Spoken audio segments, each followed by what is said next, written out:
Hello students. आज का हमारा टॉपिक है इन्वर्टेबल फंक्शन या इन्वर्स ऑफ ए फंक्शन। आपको फंक्शन दिया होगा, उस फंक्शन का इन्वर्स फाइंड आउट करना है।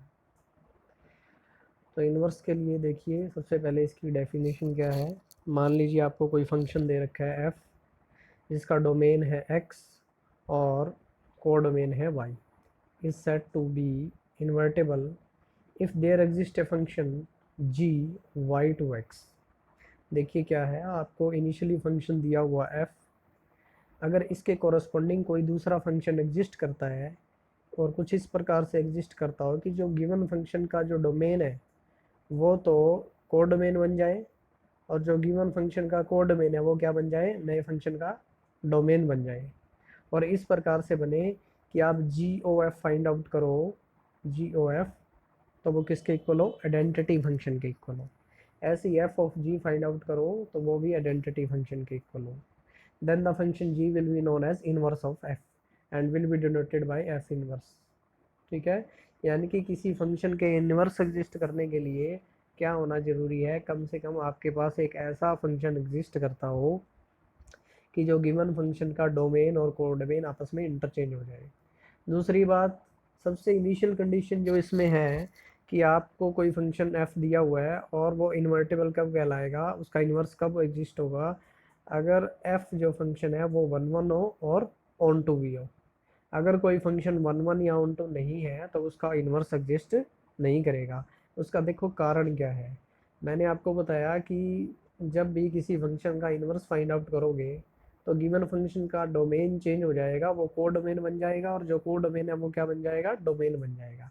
अब मान लीजिए आपको कोई फंक्शन दिया हुआ है, जैसे ये फंक्शन है f, ठीक है। अब जैसे एक की इमेज सपोज करो आपको a दी हुई है और दो की इमेज भी a दी हुई है, तीन की इमेज आपको b दी हुई है। अब ये इसका डोमेन है, ये इसका कोड डोमेन है। अब फंक्शन इन्वर्टेबल कब होगा, जब कोई दूसरा फंक्शन एग्जिस्ट करेगा g, जिसका डोमेन क्या बन जाएगा, ये, और कोड डोमेन क्या हो जाएगा, ये। अब देखिए ए, जो कोड डोमेन आपका चेंज हो गया, सॉरी डोमेन चेंज हो गया, अब डोमेन बन गया ए और बी, ये दो एलिमेंट है, और कोड डोमेन में आ गए 1 2 3। अब एक की इमेज एक, एक की इमेज दो, बी की तीन। आपको आपको ये दे रखा था ना कि एक और दो की इमेज ए है। तो अब जैसे ही डोमेन और कोड डोमेन चेंज हुए तो क्या हुआ, एक की इमेज क्या आ गई, एक भी आ गई और दो भी आ गई। तो ये तो फंक्शन ही नहीं है, ये तो फंक्शन की डेफिनेशन का वायलेशन करता है। फंक्शन की डेफिनेशन ही ये है कि ईच डोमेन एलिमेंट जो होगा आपका, वो उसकी एक ही इमेज होगी, एक से ज़्यादा नहीं होगी। ठीक है ना। तो इस प्रकार से 1 1 और ऑन टू होना ज़रूरी है। अब अगर by the way onto नहीं है, सपोज कीजिए जैसे आपको कोई फंक्शन दिया है, जैसे ये एक की इमेज ए, दो की इमेज बी, ठीक है, और यहाँ कोई पॉइंट है सी जिसकी कोई इमेज नहीं है, और जिसकी कोई प्री इमेज नहीं है। अब ये तो मैपिंग एफ है। अब जी मैपिंग क्या होगी, ये तो डोमेन बन जाएगा और ये कोडोमेन।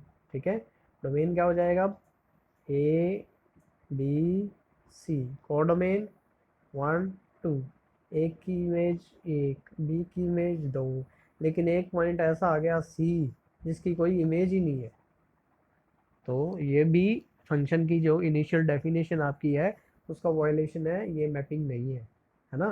तो 1 1 और ऑन टू ये होना जरूरी है। अगर कोई फंक्शन 1 1 और ऑन टू है तब भी उसका इन्वर्स एग्जिस्ट करेगा। और इन्वर्स कैसे एग्जिस्ट करेगा, जो गिवन फंक्शन है उसका डोमेन कोडोमेन में बदल जाएगा, और कोडोमेन क्या हो जाएगा, डोमेन में चेंज हो जाएगा।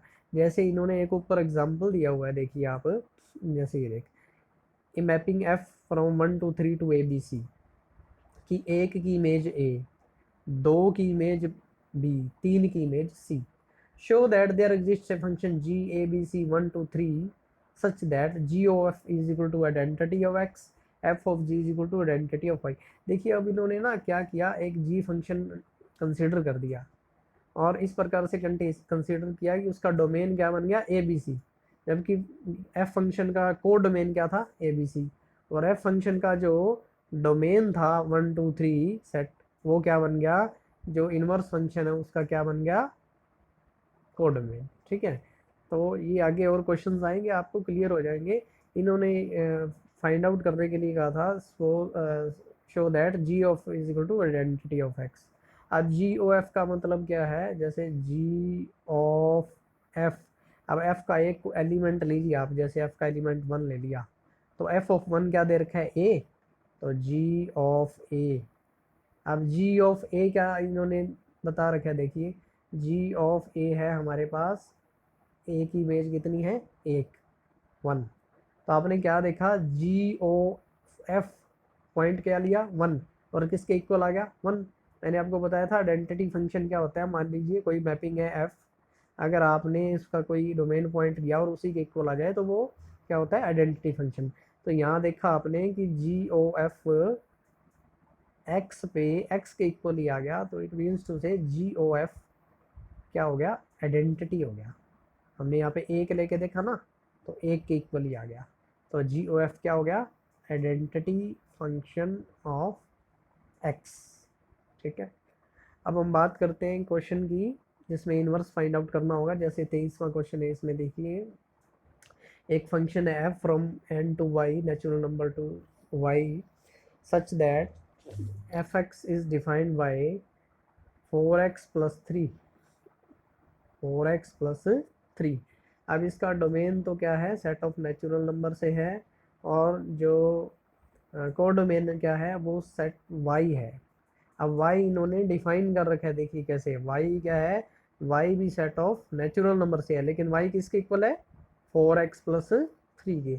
y तो इसी के इक्वल आएगा, देखिए ये एक सेट है x, या सेट ऑफ नेचुरल नंबर ले लीजिए, ये एक y है, दूसरा सेट कोडोमेन। अब जैसे ही आप 4x प्लस 3 ये पुट करेंगे, x की जगह x1 पुट करेंगे, तो यहाँ क्या आ जाएगी, ये किसके इक्वल आएगा, y1। y1 कोई वैल्यू आएगी ना, x की कोई भी वैल्यू पुट करके 1 पुट करोगे 7 आ जाएगी। ठीक, show that f is invertible.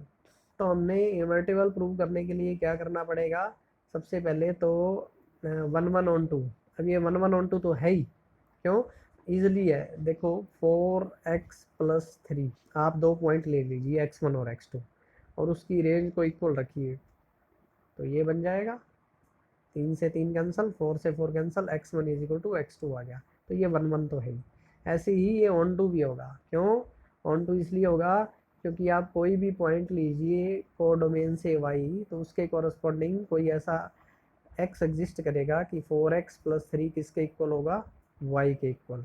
तो यहाँ से x की वैल्यू निकाल लीजिए, आप क्या आएगी, y माइनस 3/4, x की वैल्यू क्या आ गई, y माइनस 3/4।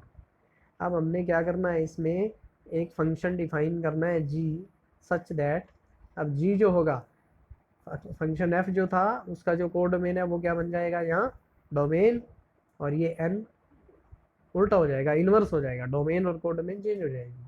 और डिफाइन कैसे करोगे, such that g of y is equal to इसके x की वैल्यू जो हमने निकाली in term of y, that is y minus 3/4। अब हमने करना क्या है, एक तो g of f find out करना है, g ऑफ f x, अगर ये आइडेंटिटी एलिमेंट की इक्वल आ जाए, इट मीन्स टू से इसका इन्वर्स एग्जिस्ट करता है, और इसका इन्वर्स क्या होगा, यही जो हमने g फंक्शन डिफाइन किया।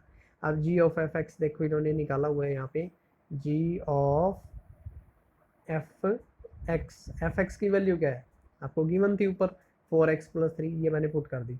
अब g ऑफ दिस फंक्शन, अब g फंक्शन हमने कैसे डिफाइन किया, g ऑफ y किसके इक्वल है, y माइनस 3/4। अब यहाँ y की जगह क्या है, 4x प्लस 3, तो 4x प्लस 3 माइनस 3/4, 3 से 3 कैंसिल, ये 4 से 4 कैंसिल, x के इक्वल आ गया, तो g ऑफ एफ एक्स किसके इक्वल आ गया, x के इक्वल। सिमिलरली एफ ऑफ जी जो आप फाइंड आउट करोगे, ये y के इक्वल आ जाएगा। ठीक है, this shows that g of f and f of g both are identity.